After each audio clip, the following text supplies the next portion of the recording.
Okay. So, the secret hiding behind making these little symbols pop off the page is that behind them, and I'm just gonna peel one off to show you what I did here very carefully.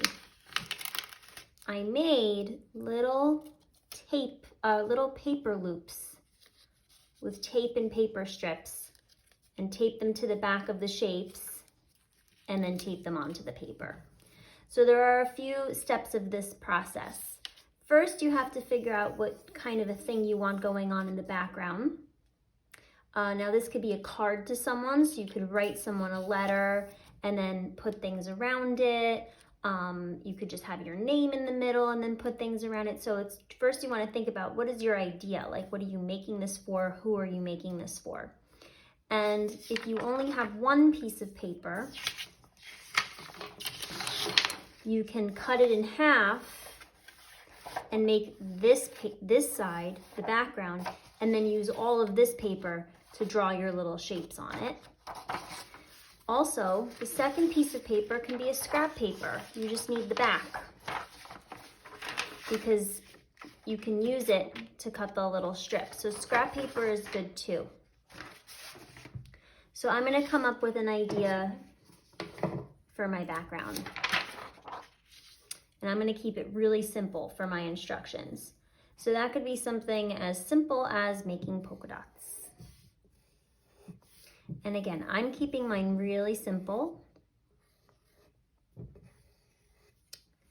And then I always like to trace things, and that's why I was saying if you have something available like a Sharpie or a black marker or a black crayon, kind of helps your drawing to pop out.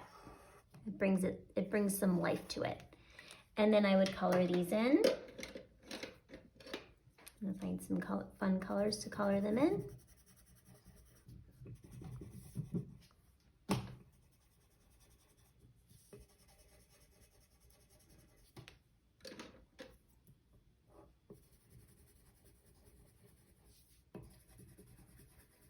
Okay. And I'm going to put that aside. And on this page, I'm going to need to cut off a little bit because I'm going to need some paper to make those loops on the back. So I'm going to put this aside. And now this bigger part of my paper can be where the paper that I use to make my objects or shapes or whatever it is that you're adding. And you could make them whatever you do not have to make an ice cream cone and a star. You could make whatever you want to make. I'm gonna do a rainbow with you guys because I was thinking it would be fun to add a rainbow. And I can also do an ice cream cone because I'm not sure that everybody knows how to draw a good ice cream cone, so this might be a good time to learn how to draw one. So I'm gonna do a rainbow. So I'm gonna make a little tiny arch. How many colors does the rainbow have? 6, right? So that's 1, 2 colors, 3 colors, 4, 5, 6. And I went really slow to make sure that my lines did not crash into each other, and you guys know how to do that because that's exactly what we were learning right before we left school. And at the bottom of my arches, I attach a cloud.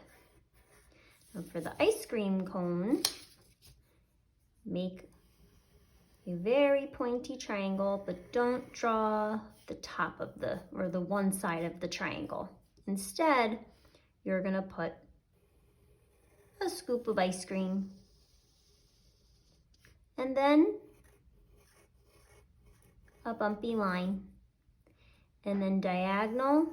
And I kind of put a little curved lines, not straight. They have a little bit of a curve to them. So this way and then crisscross this way. And then I want to stick a cherry in. So when we want to make it look like something is going inside of something else, I always like to put this little squiggly line.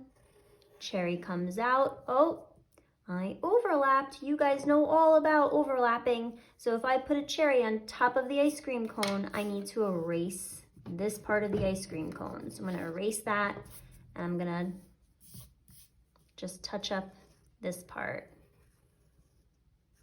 like that. Okay, so now we have an overlap, and then again, another squiggle so I can put the cherry stem. Okay, so you can do as many as you want. I'm just gonna stop at 2, and this is where I would trace. And again, black crayon works fine too. It does not have to be a Sharpie marker. Crayola marker is fine. I'm going a little fast because I know we don't like to sit through instructions for too long, so you guys should draw slower than me. After I trace things with Sharpie, you could see sometimes I didn't stay on the line as much as I wanted to, probably because I was going too fast, but I always like to take my eraser and kind of clean up all those pencil lines and get rid of them. Looks nice and neat, ready to be colored in. So I'm going to color this in. I chose colored pencils. Again, it's better to use colored pencils or crayons for this because markers tend to wet the paper and curl the paper, and we do not want our paper to curl.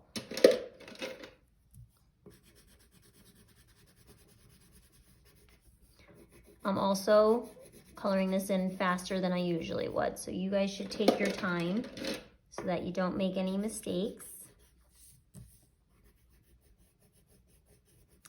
And it's always a good idea not to push on your pencil. Like, the lighter that you are on your pencil, the better this will look. Whoops. And the faster it is to color. When you start pushing on your materials, it becomes a little bit more difficult to color it in. So just gentle on your pencil or your crayon. You don't have to push hard. Last color is purple. Okay, now it's time for cutting, and then of course I would also color in my ice cream cone.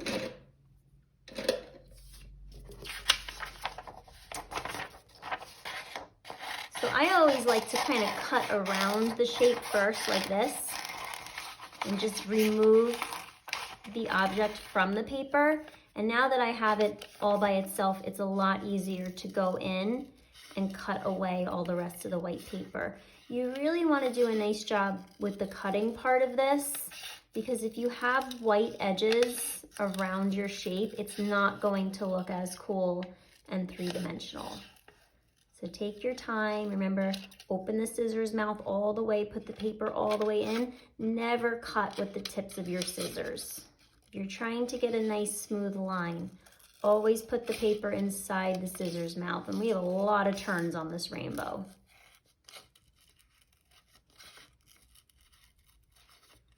So you can see how long it actually takes to do a nice cutting job. It takes a long time. So if you're not really into cutting, if you don't like cutting, stick to the simple shapes like hearts and smiley faces. But if you're up for the challenge of cutting out a rainbow, try it out. Okay, so now it's time to stick this on.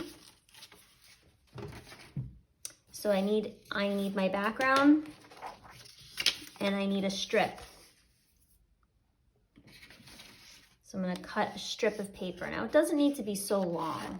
So I would say about that skinny and that tall. And I'm gonna roll it into a loop.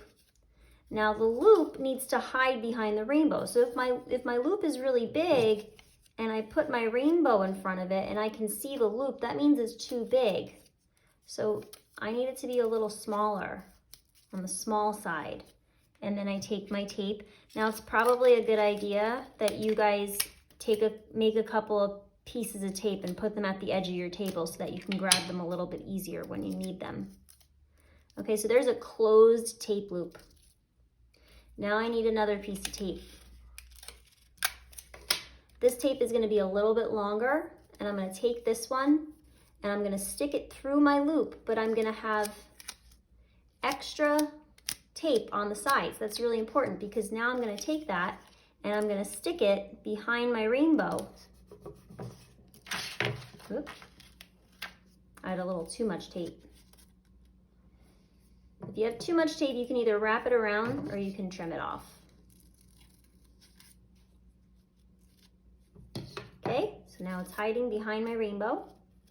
Now I'm gonna take another piece of tape, and this time when I stick it through, the sticky side is gonna be facing the ceiling. So you should have sticky on both sides, and then I flip it over, stick it on, and don't forget to rub that tape down so that it stays on your paper. Okay, so now my rainbow is three-dimensional, sticking off my paper. Okay, let's do that one more time together. I'm gonna use this heart. I'll do this heart with you guys.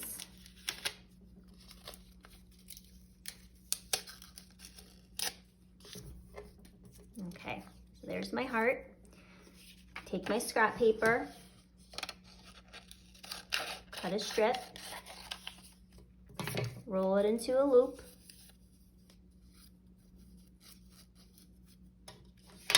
tape it closed,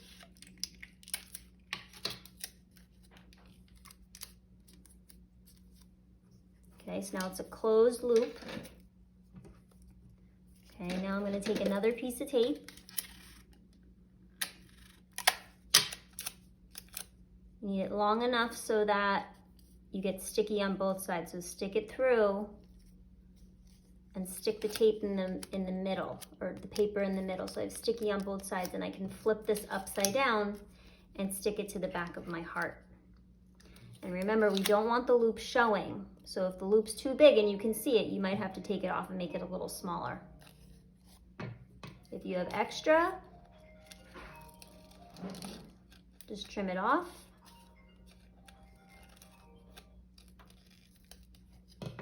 Okay, now time to stick it on. Sticky side facing the ceiling, stick it through. There's my two sticky edges. And I can stick this on my background. Don't forget to rub the tape down. And that's how it's done.